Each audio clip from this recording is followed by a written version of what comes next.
오늘도 하나님의 은혜가 저와 여러분에게 함께하기를 기원합니다. 여전히 시드기야 왕 때입니다. 이때의 남유다에는 더 이상 예레미야와 같이 하나님을 섬기는 신하들이 없습니다. 전부 다 바빌론의 포로로 잡혀갔습니다. 그런 상황에서 1절에 마단의 아들 스바냐와 바수울의 아들 그다랴와 셀레미야의 아들 유갈과 말기야의 아들 바수울이 예레미야가 모든 백성에게 이르는 말을 들은즉 이르기를 여호와께서 이와 같이 말씀하시되 이 성에 머무는 자는 칼과 기근과 전염병에 죽으리라. 그러나 갈대아인에게 항복하는 자는 살리니 그는 노략물을 얻음같이 자기의 목숨을 건지리라. 여호와께서 이와 같이 말씀하시니라. 이 성이 반드시 바벨론의 왕의 군대의 손에 넘어가리니 그가 차지하리라 하셨다 하는지라. 이에 그 고관들이 왕께 아뢰되 이 사람이 백성의 평안을 구하지 아니하고 재난을 구하오니 정하건대 이 사람을 죽이소서. 그가 이같이 말하여 이 성에 남은 군사의 손과 모든 백성의 손을 약하게 하나이다. 예레미야가 성중에서 하나님의 말씀을 전합니다. 여호야김 왕 때부터 시드기야 왕 때까지 똑같은 메시지를 전합니다. 갈대아인은 바벨론을 말합니다. 바벨론이 남유다를 정복할 것이니 대적하면 다 죽는다. 항복하면 산다. 이 메시지를 처음부터 지금까지 똑같이 전하고 있습니다. 이 말씀을 듣고 고관들이 하는 말입니다. 예레미야를 죽이소서. 5절에 시드기야 왕이 이르되 보라 그가 너희 손 안에 있느니라. 왕은 조금도 너희를 거스를 수 없느니라 하는지라. 이 시드기야 왕이 얼마나 무능한 왕인지 알 수 있는 부분입니다. 고관들에게 너희들이 원하는 대로 해라. 나는 아무것도 할 수 없다. 그렇게 말을 합니다. 그러자 6절 그들이 예레미야를 끌어다가 감옥들에 있는 왕의 아들 말기야의 구덩이에 던져 넣을 때 예레미야를 줄로 달아 내렸는데 그 구덩이에는 물이 없고 진창뿐이므로 예레미야가 진창 속에 빠졌더라. 바로 앞에 있던 37장에서 예레미야는 요나단의 집에 있는 웅덩이에 갇혔습니다. 그러다가 감옥들로 옮겨졌습니다. 37장 마지막 절을 보면은 성중에 떡이 떨어질 때까지 감옥들에 있었다고 합니다. 그리고 지금 38장에서 성중에 떡이 떨어졌을 때 이번에는 말기야의 구덩이에 갇힌 것입니다. 이 소식을 에벤멜렉이라는 사람이 듣습니다. 에벤멜렉이 어떤 사람인지 39장에 나오는데 한 말씀으로 말씀드리면 이 사람은 하나님을 섬기는 사람이었습니다.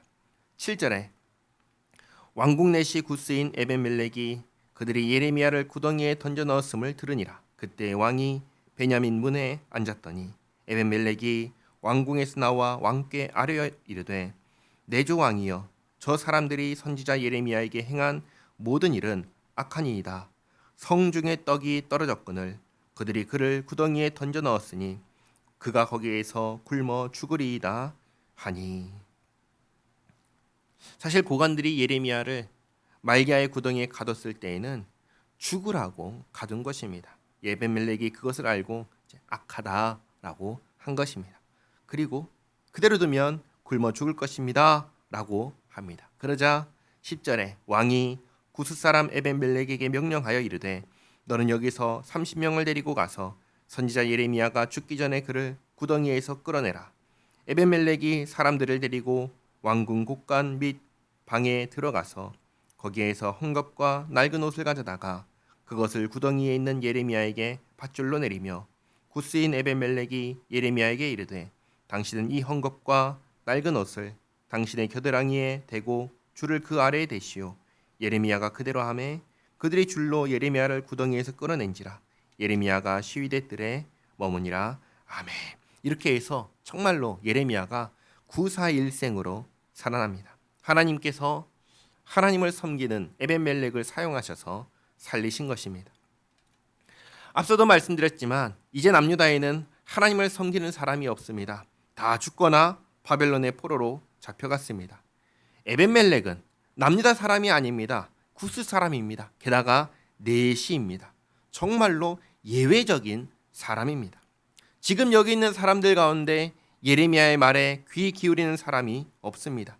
아무도 예비하지 않고 아무도 하나님의 말씀을 듣지 않는 이곳에서 예레미야는 하나님의 말씀을 전하고 있습니다. 그야말로 목숨을 걸고 전하고 있습니다. 한 가지 질문드립니다. 예레미야는 도대체 왜 이렇게 할까요? 왜 아무도 듣지 않는데 이렇게 할까요? 하면은 목숨이 위험하다는 것을 아는데 왜 이렇게 할까요? 남유다를 향하신 하나님과 같은 마음을 가졌기 때문입니다. 아무리 약해도 내 백성입니다. 망하는 것을 기뻐하는 왕은 없습니다. 아무리 못났어도 내 자식입니다. 죽는 것을 기뻐하는 부모가 없습니다. 그래서 한 사람이라도 살리고자 하는 마음입니다. 어떻게 해서든 구원하고자 하는 마음입니다. 하나님의 공의로만 본다면 이스라엘은 진작 멸망했어야 합니다. 죗값은 죽음이기 때문입니다. 그러나 하나님의 자비하심 때문에 그 멸망이 미뤄지고 있습니다. 그리고 그 미뤄진 사이에 계속해서 복음을 전하는 것입니다. 요한복음 3장 16절 이렇게 말씀하시죠. 하나님이 세상을 이처럼 사랑하사 독생자를 주셨으니 이는 그를 믿는 자마다 멸망하지 않고 영생을 얻게 하려 하심이라. 아멘. 하나님께서 이스라엘을 사랑하시듯 예레미야도 이스라엘을 사랑했습니다. 그렇기에 자기 생명을 내놓고 목숨을 내놓고 복음을 전했습니다. 하나님의 말씀을 전했습니다. 아무도 듣지 않는 곳에서 목숨이 위태로운 곳에서 전했습니다. 에벤멜렉 같은 단 한 사람이라도 듣고 살 수 있다면, 구원받을 수 있다면 그것으로 충분했기 때문입니다. 이런 말을 들은 적이 있습니다. 사랑하면 전도한다 라는 그런 말을 들은 적이 있습니다. 맞습니다. 사랑하면 전도합니다. 사랑하지 않는 사람이, 모르는 사람이 망하는 것도 안타깝다면 아는 사람이, 사랑하는 사람이 망하는 건 어떻겠습니까? 마음이 무너지는 것이죠. 그러니 듣든지 아니 듣든지 간에 이야기하는 것입니다. 그리고 이렇게 전하는 가운데 하나님께서 역사하십니다. 오늘 말씀처럼 에벤멜렉을 붙여 주십니다. 전혀 예상하지 못한 누군가가 복음을 듣고 하나님께로 돌아오게 하십니다. 하나님께서 역사하십니다. 기도하겠습니다. 좋으신 하나님, 그야말로 세상은 모든 사람이 하나님을 떠났고 대적하는 곳입니다. 그런 곳에서 하나님의 말씀을 전했습니다. 목숨이 위태로운 상황임을 알면서도 전했습니다. 왜냐하면 이들을 사랑하기 때문입니다. 멸망하지 않기를 바라는 마음이 있었기 때문입니다. 하나님과 같은 마음을 가졌기에 예레미야는 이렇게 자기 목숨을 내놓고 사역하였습니다. 하나님, 우리도 같은 마음을 갖게 하옵소서. 사랑하는 사람을 살리고자 하는 마음을 갖게 하옵소서. 예레미야와 같은 마음으로 기도하게 하시고 듣든지 아니 듣든지 간에 복음을 전하게 하옵소서. 그리고 우리의 전도를 사용하셔서 저들을 살려 주시옵소서. 예수님의 이름으로 기도하옵나이다. 아멘.